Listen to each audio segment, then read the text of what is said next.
Hey, Coach, congrats on the win tonight. Thank you. First off, was that the longest 40 seconds you've ever experienced as a head coach? Yeah, that was stupid. Secondly, you've talked a lot, obviously, I'm not going to rehash it, about playing the pick and rolls 2-on-2, and you want to just drive people into floater range. How do you feel the team did tonight? Because Utah took 44 shots in the paint, but only 13 in the restricted area. Yeah, I mean, I got to look at it, but I thought our defense was pretty good, until the heroics of Donovan Mitchell down the stretch, and he got going, I think, in that third quarter, we started making some shots, but, I thought Pat Beverly and, PG, we did a decent job on him in that first half. And second half, he got going. That's what great players do. So overall, defensively, I thought we were pretty good, like I said, to the last, 40 seconds or whatever it was, of the game, but, good win for us. Thank you, sir. Next up, Law. Hey, Ty, that small lineup, when they first got on the floor for that fourth quarter, the team hadn't made any threes in the second half. And then Marcus broke the seal with those back-to-back threes. Would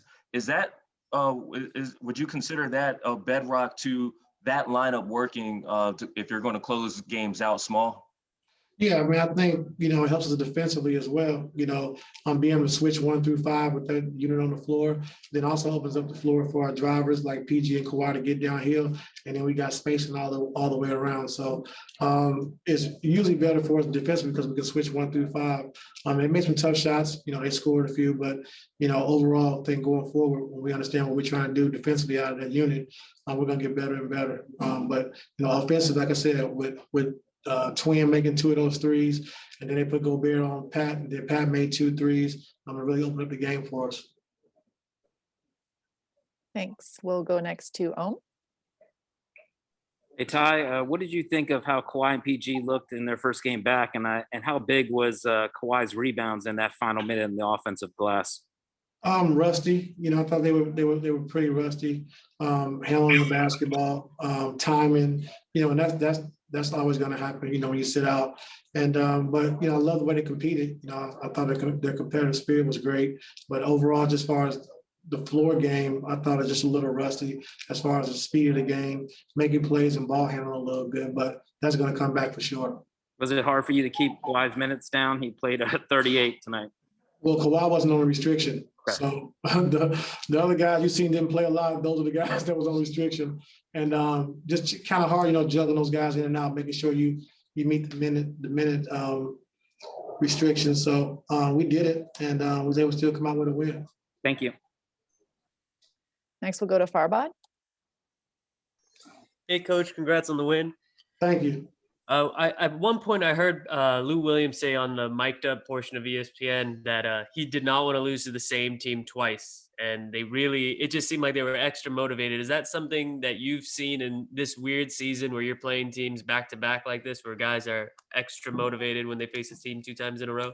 Yeah, I mean, then, they're the best team in the NBA right now, record wise. So, we knew that they won 20 of 21 or 21 of 22 coming in tonight. And we understood that. We knew that. We got our guys back, and we wanted to win this game. And the guys went out and did a hell of a job.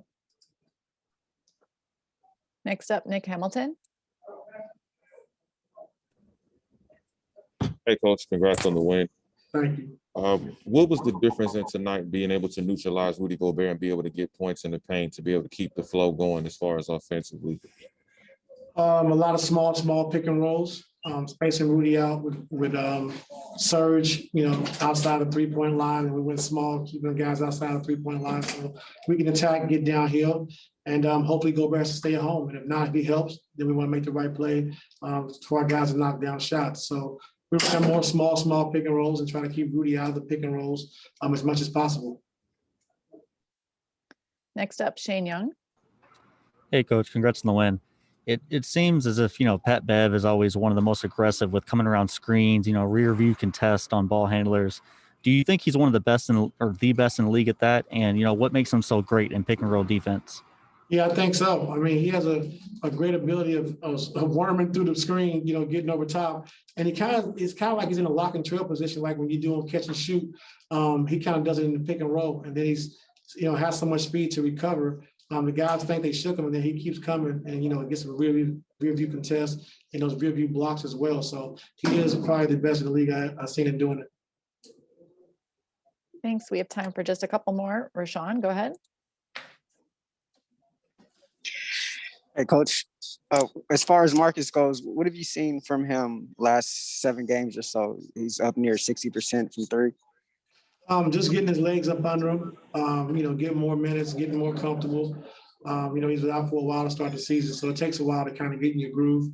And now he's found it, so we want to continue to, play through him, and make sure he's getting his shots, make sure he's aggressive. And, the guys they've been also focusing on that as well. We come down, he hasn't touched it in a while. They make sure they get him a touch as well. So he's a big part of what we want to do offensively, and we know that.